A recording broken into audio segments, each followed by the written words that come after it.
अस्सलाम वालेकुम, मैं हूं मैर तारिक। आज सबसे पहले बात करेंगे जी तोशाखाना 2 केस के मुतल्लिक, जिसका फैसला जारी कर दिया गया है। और इस पर बात करने से पहले इन फैसलों की जो टाइमिंग है उसको देखना ज़रूरी है कि इमरान खान की ट्वीट के बाद कल 9 मई के केसेस का फैसला सामने आया और आज तोशाखाना केस का। तो आप कह सकते हैं कि फ़ैसलों का जो सिलसिला है वो तेज़ हो चुका है। मुल्क में एक तरफ जी सियासत में मुफाहमत की भी बास गश्त है, साथ ही सज़ाओं के फ़ैसले भी सुनाए जा रहे हैं। तो आप कह सकते हैं कि ये तसलसल है इमरान खान की ट्वीट के बाद का जो अभी तक माहौल बना हुआ है। अच्छा जी, फ़ैसला जो आज आया है इसमें इमरान खान और इनकी अहलिया बुशरा बीबी को 17-17 साल कैद की सज़ा सुनाई गई है।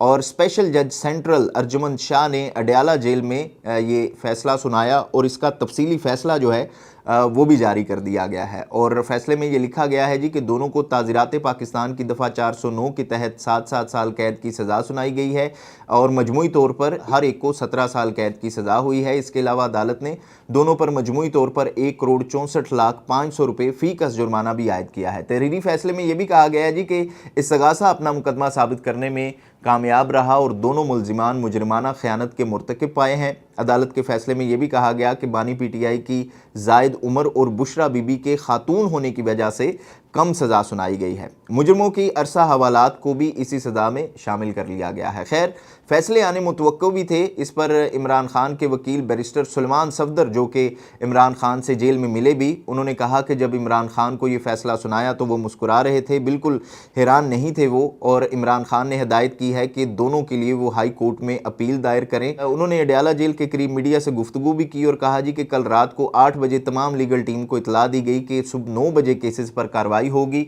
तो नहीं कर रहे थे इस फैसले की, मोटरवे क्योंकि बंद होता है, धुंध होती है। उन्होंने कहा कि 16 अक्टूबर को जज साहब ने केस को अर्जन किया था। दलाइल के लिए आज की तारीख भी रखी गई थी, दलाइल मुकम्मल होने थे, ना कि फ़ैसला सुनाया जाना था। और जज साहब पहले चले गए, सिक्योरिटी भी ज़्यादा थी।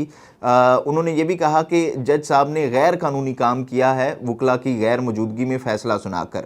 और जज साहब 59 सफ़ात पर मबनी फ़ैसला लिख कर अपने साथ लाए हुए थे और ये तमाम पैटर्न उन्होंने पढ़कर सुनाया। उन्होंने ये भी कहा जी कि अडयाला जेल से कभी मेरिट पर फ़ैसला नहीं हुआ, हमेशा हाई कोर्ट से हमें रिलीफ मिला है। कल रात तक एक सज़ा थी, अलकादर की मुतअद्दिद बार दरख्वास्त की गई, 1 साल हो गया है। अलकादर में जनवरी में सज़ा आई थी, 1 साल बाद 5 मिनट की समाअत नहीं की गई। बाकी जी, उन्होंने इमरान खान से मुलाकात का अहवाल बताते हुए ये कहा कि अंदर सिक्योरिटी बहुत ज़्यादा थी आज और मुश्किल से जो है वो 3-4 मिनट भी इमरान खान से बात उनकी नहीं हो सकी और गुफ्तगू के लिए उन्हें 3 मिनट भी नहीं दिए गए। और लीगल टीम, उन्होंने कहा जी कि अपना काम जारी रखेगी, जितने मुकदमात हुए सबको ख़त्म किया गया मगर इल्तवा का शिकार हैं, बाकी हौसले बुलंद हैं। सरकार तोशाखाना केस बार बार बना कर लाती है, नैब ने चौथी मरतबा ये केस बनाया, हमारी कभी दोबारा सुनने की दरख्वास्त नहीं लगी। खान साहब ने पूछा क्या हुआ तो मैंने बताया कि सज़ा हुई है, बहस मुकम्मल होने से पहले फ़ैसला लिखा गया था। अच्छा जी, आज के फ़ैसले के मुतल्लिक ये भी बताता चलूँ कि अदालत की जानिब से रात को इमरान खान के वकला को मैसेज किए गए थे और ज़्यादा तो यही कल तक की जा रही थी कि आज समाअत होगी, आज फैसला महफूज किया जाएगा, क्योंकि इमरान खान के वकला की जरा भी रहती थी और तो यही थी कि आज इन्हें 10 से 15 मिनट का जो है वो वक्त भी दिया जाना था। लेकिन इमरान खान के वकला लेट हुए तो अदालत ने यह फैसला आज ही सुना दिया। अच्छा जी, इस फैसले पर वज़ीर इत्तलात व नशरियात अता तारड़ की जानिब से बयान सामने आया है। वो कहते हैं जी कि तोशाखाना 2 केस की सज़ा जो है वो 190 मिलियन पाउंड केस की सज़ा ख़त्म होने के बाद शुरू होगी, 14 साल की सज़ा ख़त्म होगी तो फिर 17 साल की सज़ा शुरू होगी। फ्रॉड के तहत तहाइफ की कीमत कम लगवाई गई, फ़ैसला इंसाफ पर मबनी है और तहाइफ की कीमत कम लगवा कर सरकार को कम रकम दी गई। उन्होंने कहा कि ये स्टेट को करोड़ों रुपए का नुकसान पहुँचा कर गए हैं। तहाइफ अपनी ज़ात के लिए इन्होंने रख लिए, बुशरा बीबी ने तहाइफ रोक लिए और माली फ़ायदा लिया, 3 करोड़ और 7 करोड़ का स्टेट को नुकसान पहुंचाया। तो ये है जी हुकूमती मौक़िफ़। जैसे मैंने पहले कहा कि इमरान खान की ट्वीट के बाद इन जो फैसलों का सिलसिला था वो तेज़ होना मुतवक्किल भी था और तवक्को भी यही की जा रही थी। और ये आपने सुन लिया कि इस पर जो वज़ीर इत्तलात हैं अताउल्लाह तारड़, उनका क्या कहना था। बाकी ये जो मामलात हैं, कोशिशें जारी हैं कि पीटीआई ख़ुद भी ये कोशिश कर रही है कि बातचीत हो, फवाद चौधरी भी ये कोशिश कर रहे हैं, लेकिन इस सूरत हाल में इस्टेब्लिशमेंट किस मूड में नज़र आ रही है वो अभी तक वाज़ेह नहीं है। और उस हवाले से फैसल वावडा ने क्या कहा वो देख लेते हैं। उन्होंने कहा जी कि जैसा मैंने कल कहा था कि जैसा मैंने पहले कहा था कि दिसंबर का महीना है, सब कुछ दीवार पर लिखा हुआ है, मगर कान से बहरे और आंख से अंधे जानबूझकर फिर भी नहीं माने। उन्होंने कहा कि अभी इब्तदा है, आगे इंतहा और क़यामत बाकी है। मैं कई साल से रोकता रहा लेकिन मेरी नहीं सुनी गई और इसे वहीं पहुंचाया गया और आगे भी पहुंचाएंगे जहां से कानूनी और दुनियावी तौर पर वापसी मुमकिन नहीं है। फैसल वावडा ने यह भी कहा जी कि इसका तकब्बर यानी कि इमरान खान के तकब्बुर की वजह से ये नहीं रुके, जिनके बलबूते पर ये सब था वो मज़ीद चकनाचूर होने जा रहे हैं। अब बेगैरत, बेहया और बेशरम कौन? तुम 9 मई वाले जिन्होंने 10 सेकंड की ड्रामेबाजी वाली वीडियो बनाई और आग में धकेला, अभी दलदल बाकी है। 9 मई के शवाहिद और गवाही का इंतज़ार करें। तो फैसल वावडा का जो बयान है वो अभी, तो जी फैसल वावडा का जो बयान है वो अभी तक उसी तरह का ही है जिस तरह के वो पहले बयानात दे रहे थे इमरान खान की ट्वीट के बाद।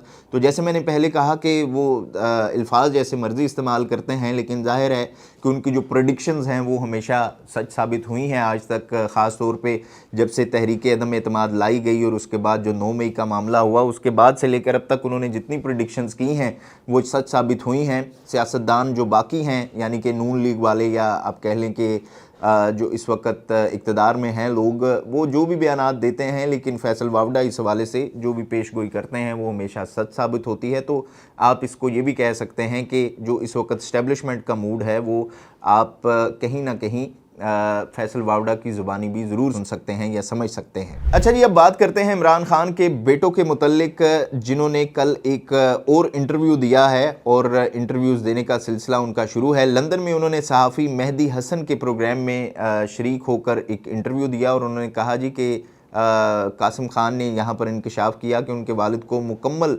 कैद तन्हाई में रखा गया है। कासिम खान ने कहा कि इन्हें इस हद तक अलग थलग कर दिया गया है कि एहलकारों से इनकी बातचीत भी नहीं होने दी जा रही, मकसद सिर्फ इन्हें तोड़ना है। उन्होंने बताया कि 3 माह कबल सिर्फ 6 मिनट की उनकी फ़ोन पर वालिद से बात हो सकी थी, जबकि 3 बरस से इनकी बिलमुशाफा मुलाकात अभी तक नहीं हुई।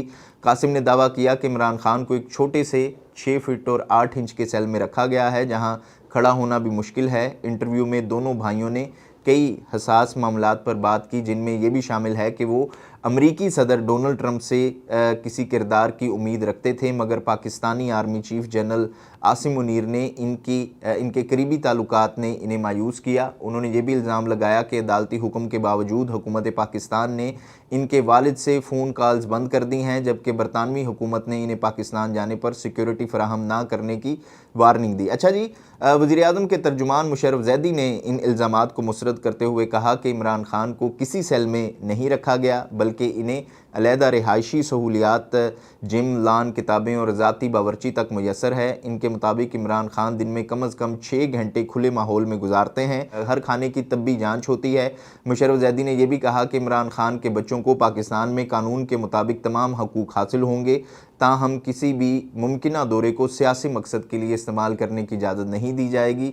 तो ये है जी मौजूदा सियासी सूरत हाल, जिसमें ताहाल आप कह लें कि मतला अबर आलूद है और ये ऐसे ही अबर आलूद रहेगा जब तक मेरे ख़्याल में इमरान खान इसमें अपनी किसी पॉलिसी में चेंज नहीं लाते, क्योंकि फ़ैसला आखिरकार इमरान खान ने ही करना है। बाकी बाहर से PTI या फवाद चौधरी जैसे लोग मेरे ख़्याल में जो मर्ज़ी करते रहें, इसका फ़ैसला जो है वो इमरान खान के हाथ में ही है। अच्छा जी, एक बड़ी अहम ख़बर जो रात से सबसे ज़्यादा ज़ेर बहस है वो ये है जी कि अमरीकी वज़ीर ख़ारजा मार्को रूबियो का बयान, जिसमें उन्होंने गज़ा में पाकिस्तानी अफ़वाज भेजने के मुतल्लिक सवाल का जवाब दिया और इस पर प्रेस कॉन्फ्रेंस के दौरान मार्को रूबियो ने से ये सवाल किया गया कि पाकिस्तान ने अमेरिका को इस बात पर अपनी रजामंदी से आगाह कर दिया है कि पाकिस्तान गज़ा में अमन व अमान के क़याम के लिए अपने फ़ौजी दस्ते भेजेगा। इस पर उन्होंने कहा कि हम पाकिस्तान के बहुत शुक्रगुज़ार हैं कि इसने गज़ा में अमन मंसूबे का हिस्सा बनने या कम अज़ कम इस पर गौर करने की पेशकश की है। मार्को रूबियो ने कहा कि इनका ख्याल है कि पाकिस्तान समेत दीगर मुल्क अभी कुछ सवालों के जवाब चाहते हैं, इसके बाद ही हम किसी मुल्क से ये कह सकेंगे कि वो गज़ा अमन मंसूबे के लिए अपनी खिदमात पेश करे। उनका कहना था कि मुझे पूरा यकीन है कि बहुत से मुल्क ऐसे हैं जो इस तनाज़े में शरीक हर फरीक के लिए काबिल कबूल हैं, जो कि आगे बढ़कर गज़ा इस्तेहकाम फ़ोर्स का हिस्सा बनना चाहते हैं। मतलब आप कह सकते हैं कि गोल मोल सा जवाब था उन्होंने जो दिया, लेकिन उनके बयान से ये ज़रूर वाज़ेह है कि इसमें बातचीत चल रही है, लेकिन तहफ़्फ़ुज़ात ज़रूर हैं। तो देखते हैं जी इस पर क्या होता है। बाकी अगर हुकूमत की बात करें तो अभी तक इस पर कोई वाज़ेह हाँ या ना का जवाब नहीं दिया गया। हो सकता है कि इस मामले को पार्लियामेंट में ले जाया जाए, क्योंकि DGI SPR भी इस पर अपने बयान में कह चुके हैं कि फैसला जो है वो पार्लियामेंट ने करना है। अब देखना है जी कि ये हुकूमत इस मामले को कैसे डील करती है। तो ये थी जी आज की नेशनल और इंटरनेशनल सूरत हाल। इस वाले से अपनी राय का इजहार ज़रूर कीजिएगा और हमेशा की तरह आपसे वही दरख्वास्त कि हमारे इस चैनल को सब्सक्राइब भी ज़रूर कर लें और बेल आइकन को भी प्रेस कर लें ताकि आपके पास मज़ीद बर वक्त अपडेट्स पहुँचती रहा करें। अपना ख्याल रखिएगा, देखते रहिएगा न्यूज़।